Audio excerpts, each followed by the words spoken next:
Entonces el Ministerio Público todo sembró, todo fabricó en contra de mi hijo. Y yo siempre he preguntado cuál es la razón. Aquí hay dos. O es dinero o es una línea de alguien, ¿verdad?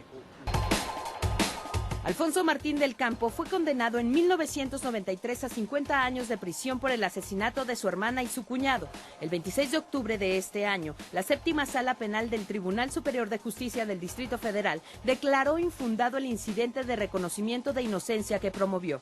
Martín del Campo confesó haber cometido los homicidios ocurridos en 1992, pero aseguró que fue torturado y obligado a confesar los asesinatos. La tortura fue reconocida durante el juicio por Sotero Galván Gutiérrez, uno de los policías que lo capturó.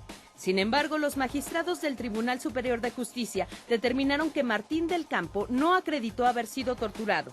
Previo a la resolución, los activistas Isabel Miranda y Alejandro Martí impulsaron una campaña mediática para exigir al tribunal que no concediera la libertad a Martín del Campo, al que calificaron de homicida, y acusaron a la Comisión de Derechos Humanos del Distrito Federal de defender criminales por apoyar la petición del sentenciado.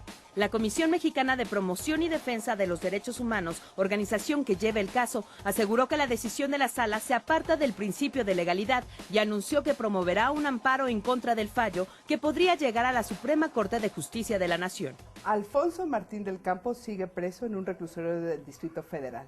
La pregunta central que plantea su caso, esa que nos deberíamos de estar haciendo todos en México, es ¿cómo se puede dar validez a una confesión extraída por tortura? ¿Cómo lo viste, Alejandro?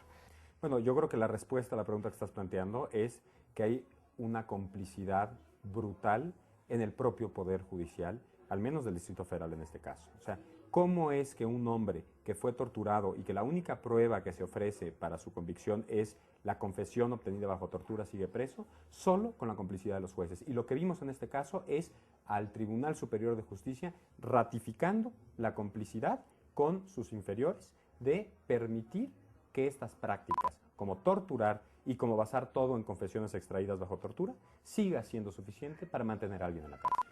Yo creo que hay que dar una pequeña explicación, es que después de 20 años este señor ha intentado todos los medios legales que tiene a su alcance y recientemente, en el 2005, se reformó la ley del Distrito Federal, que le abre la posibilidad de presentar un incidente de reconocimiento de inocencia. Expresamente esa ley reconoce, para valer para este recurso, tiene que ver con confesiones extraídas bajo tortura. Ahora, yo creo que lo que está haciendo el Distrito Federal es tratando de que el bote no se vaya a desbordar. Porque esta forma de construir casos penales, y eso me he dedicado a recolectar evidencia a lo largo de muchos años, esta forma donde lo único que existía es la confesión extraída bajo tortura, extraída por la policía, ¿no? Esa fue la forma en la que se consignaron miles y miles de casos. Hoy hay muchísimos Martín del Campo en todo el país, no nada más en el Distrito Federal. La pregunta, como sucede un poco en las transiciones a la democracia, ¿qué haces con la ropa sucia de las dictaduras? En el caso de México sí nos tenemos que preguntar, ¿qué vamos a hacer con toda esa ropa sucia, tremendamente sucia de nuestra justicia penal? Porque no es el único caso, y yo creo que cuando el tribunal cerró la puerta, es que no quiere abrir una revisión profunda y tampoco quiere enfrentar pues la complicidad que han tenido los jueces con ese viejo sistema autoritario. ¿Cuál es la responsabilidad de la judicatura en que ese sistema pudiera funcionar como funciona? Esa responsabilidad ha sido ratificada no solo en este caso, Ana. O sea, sí hay un problema con el Tribunal Superior de Justicia del Distrito Federal, en el cual hemos visto cómo está dispuesto a solapar el proceder inconstitucional de sus propios jueces. Yo sigo sin comprender cómo después de lo que todos vimos, vamos, cientos de miles de mexicanos vimos en la gran pantalla, en la película Presunto Culpable, el Tribunal Superior de Justicia del Distrito Federal se aventó el tiro de ratificar al juez que todos nosotros vimos actuar parcialmente en los videos, ¿no? Y con el argumento de que es que editaron los videos, pues claro que editaron los videos, había cientos de horas ahí grabadas, ¿no? Bueno, aquí usan un argumento que suena igual de leguleyo e igual de coyote. Lo que dicen es, se demostró la tortura en una instancia internacional. Y la instancia, que es la Comisión de Derechos Humanos, la Comisión Interamericana de Derechos Humanos. Pero esa instancia internacional no es el medio idóneo para demostrar la tortura. Entonces Entonces, fíjate cómo aquí están haciendo el viejo juego de revertir la carga de la prueba a la persona que se está acusando. O sea, quien tiene que demostrar los hechos es la persona que está siendo acusada. ¿Por qué? Porque se le acusa con base en una tortura y entonces él tiene que demostrar que efectivamente se le torturó. Que ya lo haya demostrado en las instancias internacionales, poco le importa al Tribunal Superior de Justicia. O sea, sí siento yo que aquí está saliendo a la luz el proceder institucional, pero también la construcción doctrinal que ha permitido que tantos inocentes purguen sentencias injustas en nuestras prisiones. A mí sí me parece que la reacción de Martí, de la señora Wallace y de Samuel González con respecto al caso de este caso específico, dijeron expresamente que la Comisión de Derechos Humanos del Distrito Federal estaba defendiendo a homicidas y que no debería haber presentado un amicus curiae con respecto a este incidente. Yo sí quiero decir que uno de los grandes dilemas de la transformación del sistema de justicia es que nos pongamos de acuerdo finalmente cómo se comprueba la culpabilidad e inocencia. Porque cada vez que nos encontramos ante un caso de duda o donde hay fans de un lado o del otro, y hablo desde empezando los de Acteal, pasando por Florence Cassés, Martín del Campo, ya esa misma discusión ya nunca se basa en las pruebas, tiene que ver en lo que nosotros creemos que son estos seres humanos. Entonces, los de Acteal eran unos paramilitares para la izquierda y no se merecían salir a pesar de que no había evidencia en el expediente. Y Florence Cassés tiene un montón de problemas, su expediente tiene un problema enorme con los testimonios y con el tiempo que tardan los testimonios en rendirse y cómo se cambian. Y violaciones directas, abiertas y filmadas en televisión sobre sus derechos. Y luego hay, o de un lado o del otro, gente que dice son culpables, más allá de las pruebas. Pero fíjate, la descalificación que hicieron en este caso los activistas, Martí Wallace, apoyados por Samuel González, es una descalificación que hablan de defender a un homicida. Entonces, lo que están haciendo es calificando a la persona. O sea, la chamba de la Comisión de Derechos Humanos no es calificar a las personas, es calificar los actos de violaciones de derechos humanos o no. O sea, aún suponiendo sin conceder que fuese un homicida, de todos modos, si se le violaron sus derechos, si se le torturó, es la chamba de la Comisión de Miranda versus Arizona. Miranda, por supuesto. Era culpable. Miranda era culpable. El señor había violado a una mujer, pero sus derechos fueron violados y la Suprema Corte de Estados Unidos lo que dijo es, se tienen que respetar. Yo sí quiero dejar claro de por qué es importante hacer eso. Porque esa es la única forma de tener un sistema profesional de justicia. Un sistema confiable de justicia. El problema es que ya no podemos confiar. Profesional. O sea, si tú permites que tus policías torturen, ¿por qué no se van a corromper? ¿Por qué no van a violar la ley cada vez que pueden? O sea, tú tienes que mantener tu aparato de justicia, de procuración y de policía sujeto a la ley. Porque si ellos la empiezan a mover, pues muy rápido se te corrompe y se te colude y tal y tal. Entonces, cada vez que avalamos este tipo de arbitrariedades, lo que no es un tema solo de defensa de derechos humanos, es un tema también de funcionamiento del aparato de justicia y de la única forma de mantener a la justicia y a las instituciones en un lugar tan complicado. El lugar de la delincuencia es muy sórdido. El lugar de las cárceles, las calles, los delincuentes. Esas instituciones tienen que estar súper monitoreadas porque muy rápido se te pervierten, se te infiltran, se te no sé qué. Entonces, cada vez que defendemos una acusación, porque nos parece horrible que haya sido tal persona, pero que fue hecha violando la ley, estamos, de nuevo, una y otra vez, apoyando el sistema que tenemos.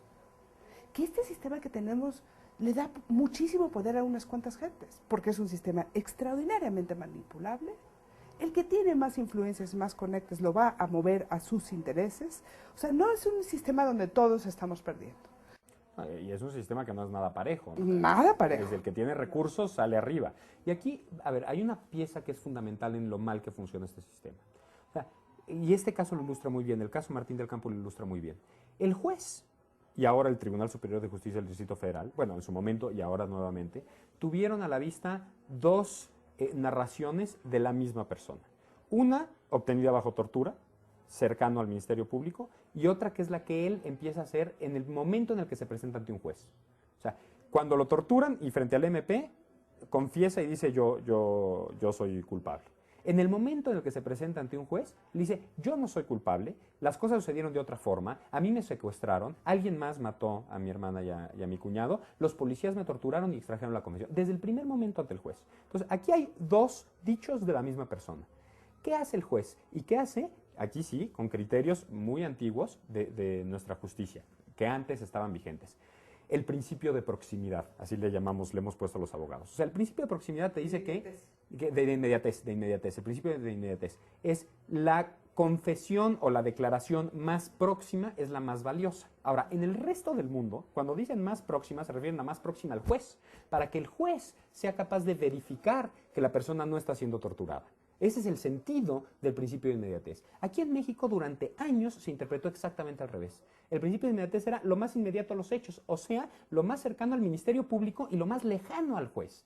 Ese principio de inmediatez, que ya ha sido controvertido, es precisamente lo que está haciendo, en este caso, que se le dé prevalencia a una confesión bajo tortura que a una declaración ante juez ya no bajo tortura. Y aquí sí es bien delicado porque yo sí veo que el Poder Judicial Federal ha ido cambiando los criterios de admisibilidad de las pruebas. Hasta arriba nada más. Bueno, es increíble porque la Corte dice cosas que ya van más en esta línea y lo de abajo funciona idéntico. O sea, uno de los grandes problemas que tenemos y lo que nos habla este caso, Martín, como muchos otros de los casos penales, está enraizado el sistema. Es mucho más fácil que siga operando como ha funcionado siempre a que haya de verdad un cambio a profundidad de los patrones de comportamiento de todos los actores que operan ese sistema. Y ese, a mí me parece, que es de las cosas más complicadas de cambiar en cualquier sistema de justicia, pero que aquí el liderazgo de la Corte, que podría la Corte poner algunos, y sí los ha puesto, algunos precedentes que cambiaran, pues yo lo que veo es que abajo no los aplican y que no pasa nada. Que para los jueces es más fácil seguir aplicando estas viejas tesis de que la proximidad es al hecho delictivo y no al juez. Y también hay otras grandísimas tesis de jurisprudencia de esos años que decía, si bien el acusado ha demostrado signos de tortura y de maltrato, lo cierto es que esa confesión debe seguir teniendo valor probatorio mientras que haya otras pruebas en el expediente que la corroboren. O sea, hay una gran diversidad de jurisprudencias del viejo régimen que siguen operando y si no las citan, sí las piensan así. Pero a ver, hay una cosa muy importante que es la laxitud frente al proceder de las autoridades y la rigidez frente al proceder de los inculpados. O sea, por ejemplo, aquí sí había otra prueba que corroboraba la confesión inicial obtenida bajo tortura, pero era una prueba muy endeble. Era la declaración de un testigo, de una niña que al momento de los hechos tenía 4 años y que fue hecha 12 años después. 12 años después en que esta niña creció con la verdad jurídica siendo que su tío había asesinado a sus padres. 12 años en que difícilmente esta niña no conformó su idea de lo que había sucedido en función de lo que salió en la prensa y de lo que decía el expediente judicial y lo que se le decía alrededor. Entonces, es un testimonio que es muy endeble. O sea, muy lejano, además. Muy lejano, muy lejano. Pero por otra parte, el Tribunal Superior de Justicia exige un estándar altísimo para probar que existió la tortura. O sea, que la Comisión Interamericana de Derechos Humanos diga que hubo tortura no le es suficiente al Tribunal Superior de Justicia para considerar que hubo tortura. Y esa disparidad de enorme laxitud para con sus subordinados y enorme exigencia para con el acusado es inaceptable y es consistentemente, o parece ser consistentemente, la actitud del Tribunal Superior de Justicia del Distrito Federal. Y yo nada más no creo que solamente sea el del Distrito Federal, yo creo que es consistente con nuestro sistema de persecución criminal. Una y otra vez nos damos cuenta que el régimen autoritario nos dejó, entre otras cosas, jueces sumisos y débiles frente al procurador. Y estos criterios de los que tú hablas y muchos otros nos hablan todavía de esa enorme dificultad del juez para colocarse como un árbitro imparcial entre el acusado y el acusador. Mientras que no tengamos árbitros imparciales, la justicia penal va a ser esto. O sea, pruebas endebles y gente probablemente, muy probablemente inocente en la cárcel. Eso es un drama para nuestra democracia.